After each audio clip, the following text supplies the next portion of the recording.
I got pickpocketed on the Mexico City Metro. I want to tell you guys the story of what happened to me and how you guys can avoid a similar situation. That's coming up. So what happened? Well, it was a weekday evening in Mexico City.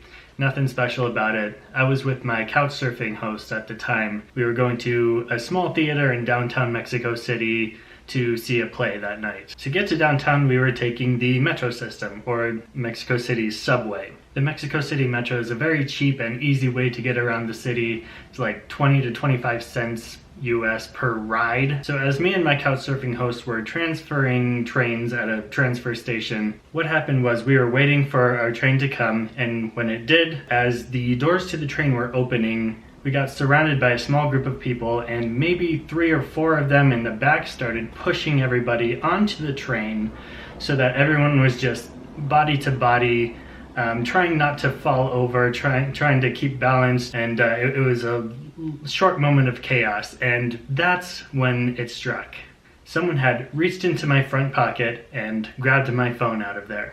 It's actually a pretty common pickpocket scheme in Mexico City and in Europe, from what I understand, is that there's a group of people that create a distraction, usually involving people getting very close to each other, and then they swipe you. So I realized that my phone was gone fairly quickly, but not quickly enough. I could not see who took it.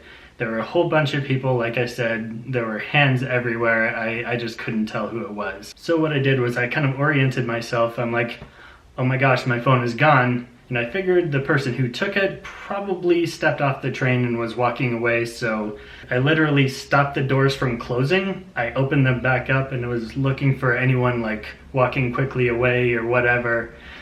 Unfortunately, I couldn't really see anything like that. So I don't know if whoever swiped it stayed on the train or if they were just being really, really subtle. I don't know. But there were some police officers, like 4 or 5 police officers standing like 20 feet away. Now, because the police were standing 20 feet away, it's either really gutsy of this gang to act so close to, active duty police officers, or the police were also in on this whole grand scheme. I'm not throwing out accusations, but police in Mexico City are pretty well known to be untrustworthy. They saw I was in distress and they came over and asked what was going on. My couch surfing host was talking to them in Spanish, saying his phone got swiped. We need to stop this train and find who did it.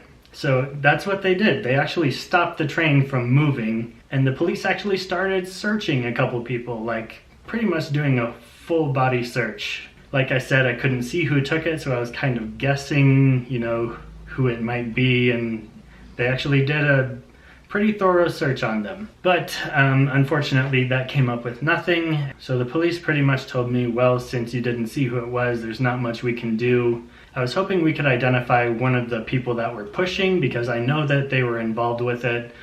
But that's not really how the police work there. They have to catch the actual person who took it and not their accomplices. So there wasn't much left I could do except move on and get on with my evening. Yes, I was upset by this. I felt pretty violated that someone had reached into my pocket and taken my things. Thankfully, they didn't take my wallet too. So I got on with my evening. I was pretty upset, but the next day I bought a new phone and got that all sorted eventually.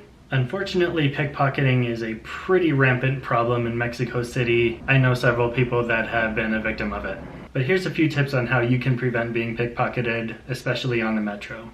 First is avoid rush hour. Rush hour is nuts in Mexico City. On the metro, it's just body-to-body people. You don't know who's touching what or where anyone's hands are. Now, my incident in question was around 7 p.m., so yeah, it was kind of during rush hour, but I was going the opposite direction of the rush hour traffic. But yeah, that's just a general rule of thumb. Just try to avoid rush hour. Tip number 2 is don't wear shorts. You look like much more of a tourist than you already are if you wear shorts. Shorts have pretty wide open pockets that anyone can slip a hand in pretty easily. Now, I was wearing pants at the time that I thought would be a good enough deterrent for something like that. Pretty tight, in the pocket area, but unfortunately the material in my pants was pretty stretchy, so it wasn't that hard for people to get inside the pocket. Which brings me to my third tip, zippered pockets. I actually have pants with zippered pockets. I Wish I had been wearing them that day, but I wasn't. Zippers are a pretty good deterrent for thieves. They're looking for an easy pick. They're not looking to open a bunch of zippers to get to what they're after. Speaking of zippers, tip number 4 is wear a small backpack or day bag. If you're a lady, have a zippered purse, not one that's wide open, and one that you can hold in front of you. Any bags that you wear, especially on the metro, should be able to be held in front of you. If it's a backpack, wear it in reverse so that it's here. That's what all the Mexicans do because, yeah, they already know the dangers of theft. After this incident, I picked up this fanny pack. Do people still call these fanny packs?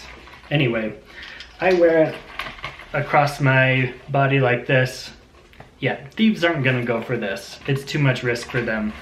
So this is a pretty safe option. Backpacks are good. Tip number 5 is wear a money belt or a jacket that has inside pockets that you can put your valuables in. Money belts are pouches that you wear around your waist that tuck into your clothes and are not easy to get to for thieves. Inside pockets on a jacket are pretty self-explanatory.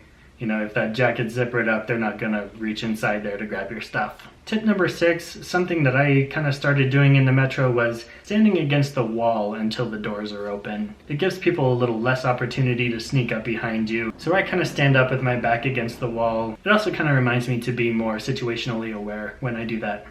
I also have some bonus tips for you guys. Don't carry large amounts of money with you. Don't wear fancy jewelry or watches. You stick out like you wouldn't believe, trust me.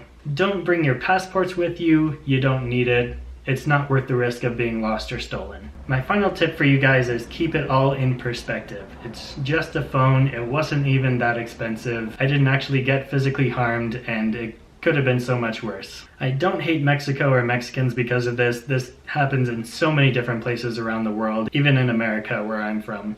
You know, it's just something that sometimes happens. If you're a victim of it, yeah, it sucks, but you know what? It's really not that big of a deal if you put it all into perspective. So I really hope that this video helps someone out there to avoid a similar situation. Thank you for watching. My name's Dave. My channel's Dave on Arrival. My channel's all about adventure and experiential travel all around the world. Getting pickpocketed is quite an experience, isn't it? If you're into adventurous, thrilling, experiential travel, go ahead and click that subscribe button. Click the thumbs up so more people can see this video and hopefully help even more people. Leave a comment below. Have you ever been pickpocketed or someone attempted to? Tell me what you did, how you handled it, where it was. I would really like to know. Thanks again for watching. Take care.